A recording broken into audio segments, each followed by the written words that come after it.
Hello my dear students, a warm good morning to all of you. Welcome to the world of sociology. In the last session we have been discussing about Emile Durkheim, one of the founding fathers of sociology, and we have been substantially dealing with his areas, especially with his life history and with his theoretical orientation and with the great influence that the founding father of sociology, that is the progenitor of sociology, that Auguste Comte had on Emile Durkheim. And now in this session we would be dealing with the first and the most prominent theoretical contribution of Emile Durkheim, and many of you know about it, and it is nothing other than the division of labor in society. This book was published by Emile Durkheim when he came under the bearing, the influence of Auguste Comte, and he became a positivist in the long run. Durkheim realized that it is his mission and it is his responsibility to verify and to get to know and to deal with an important area, and that area was the very relationship between the individual and the society, or the relationship between the individual consciousness and what is known as the social consciousness. Durkheim attempted to understand and to sense how the life, the social life of an individual is organized in the society, and what all factors play an important role in determining the social organization, and what is the position that an individual is taking in the very same social organization. So this very relationship between the individual, in another way we can say that the individual organism and the social organism was an area of deep concern for Emile Durkheim, and Durkheim attempted to understand this phenomenon, for which he came out with a very important concept which is even today relevant in sociology and has become part and parcel of even the higher echelons of the subject, and that is nothing other than the concept of social solidarity.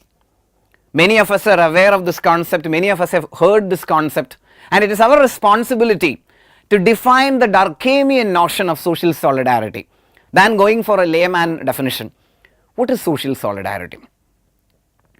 Social solidarity refers to the level, to the degree of integration that people enjoy in a society.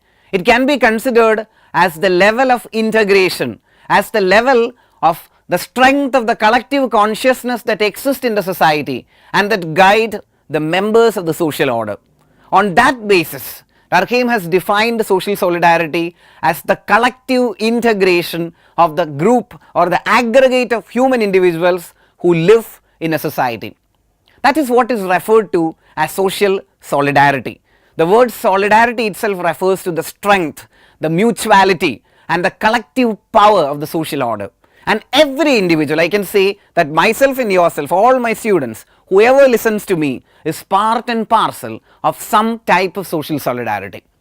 And Durkheim here, as a sociologist and as a social thinker, made a very perfect and precise attempt to identify how this phenomena of social solidarity is working in the human society. And this very attempt of Emile Durkheim has compelled him to divide the entire theory, the perspective, the theoretical approach of division of labor in human society into two types or into two forms of solidarity, and the first one was the mechanical solidarity and the second one being the organic solidarity. Today in this session I would be discussing about the first type of social solidarity, and that is an important form of division of labor, and that is the mechanical solidarity. In the words of Emile Durkheim, mechanical solidarity prevails in traditional, in ancient as well as in primitive society. We can say that a traditional social order, in a way an ancient society, is constituted, is characterized by what is known as mechanical solidarity. What is the nature? You take a tribal society, say for example, what is the nature of a tribal society? There what is prevailing is what is known as mechanical solidarity, where the relationship among people is primary, is pretty informal, is very close, and the entire society is relatively homogeneous, and there is least amount of division of labor.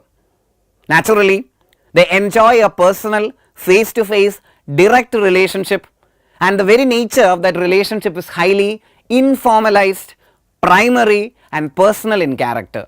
And almost all of them, that is what we understand by the term homogeneity, which is a simple society, say for example a tribal society, where there is a high degree of homogeneity, where more or less the people would be engaging in almost the same or in similar activities, in similar types or nature of work, and they are mutually aware of the presence of another individual, and their collective consciousness, that is the appropriate word used by Durkheim, and their degree or level of collective consciousness is very strong, which means this society is represented by a form of punishment which is repressive in character. Whenever any individual violates the social norms, which is part and parcel of that is what is known as mechanical solidarity, society would be dealing with the violator in a repressive manner. Either that person would be killed or he would be excommunicated from the society at large. Because mechanical solidarity represents a very strong collective consciousness, a very strong identification with the social norms and values, and even a minor violation or breaching would be treated with utmost repression. So naturally, mechanical solidarity prevails, in the words of Durkheim, in simpler, in tribal and in relatively homogeneous societies where there is a direct, personal, face-to-face and highly informal relationship between the individuals. We can find a number of examples of human social systems where social patterns where we can find the mechanical form of solidarity that prevails. And whenever we deal with tribal sociology, with the sociology of the tribal system, this mechanical solidarity comes into the picture, and of course even today we can find that simpler social organizations are characterized by mechanical solidarity.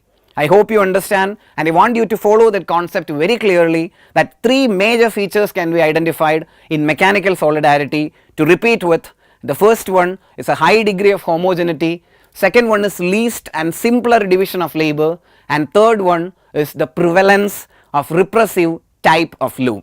Thank you.